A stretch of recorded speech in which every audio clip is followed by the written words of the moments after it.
I'm Stephanie, and this is Snowdome of the Day, the Advent edition, number 18. Today I'm going to attempt to cover surprise, disappointment, and acceptance, all in one 3-minute devotion. We'll see how it goes.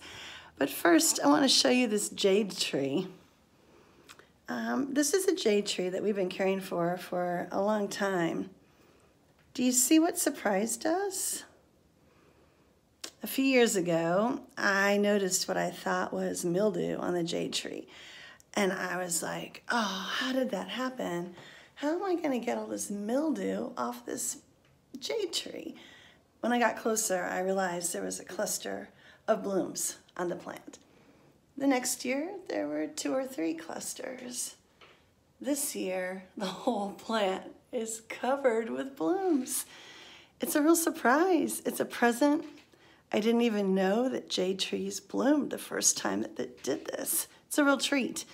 And now as the other jade trees in the jade tree family that we house are getting older, a few of them have a couple blooms on them. It was a really nice surprise. Well, here's a snowdome that's a bit of a surprise. First off, we have the original box. Oops, it's upside down. And that's pretty exciting. I don't know if you can see, but what's on the outside of the box is a bottle with its own stand and a Santa Claus on a rocket ship. The other side shows a bottle. It's a Snowdome bottle with a sailing ship in it. Either one of those would be pretty cool, but I think we all know we'd rather have Santa Claus on a rocket ship. So let's see what's inside. I'm going to open the box. Well, first we find the stand. If you were to find one of these snowdomes at, say, a flea market or a 25-cent dig box, the stand probably wouldn't still be there, so it's kind of cool to have it. Let's see what the bottle is. Is it the sailing ship? Is it Santa on a rocket ship? Wait a minute. It's just Santa Claus and Rudolph. What? I wanted the rocket ship one. I wanted the space-age Santa. I'm so disappointed. This wasn't even an option depicted on the box. But wait, Santa Claus is a pretty good friend. He's a combination of a saint and mythology and really great stories. And, well, Rudolph has really evolved into being a friend of, well, everybody. And when you put this snowdome on its stand, it really looks nice wherever it is. So maybe it's not so much a disappointment as recalibrating expectations and being appreciative that someone was kind enough to think of us to give us the gift.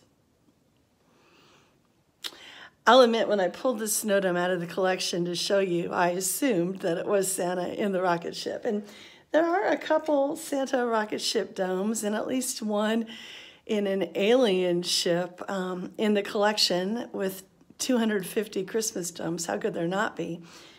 But you know what? It's super fun to have that original box and stand, and little bottles are always so much fun to look at, aren't they? And I'm always impressed that they've survived this long, because whoever was the original owner, you know, took this out and played with it all the time because it was just so much fun to look at. So today I celebrate surprises. I celebrate coming back from disappointments. And as I look to the days ahead, I know that there will be some disappointment as people rearrange their schedules and traditions.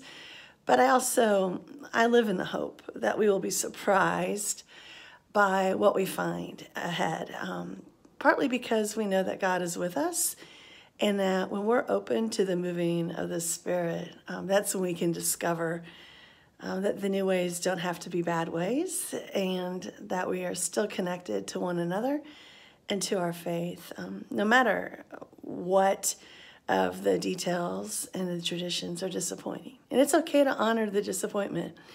I'm just hoping that the disappointment doesn't prevent us from remembering the joy.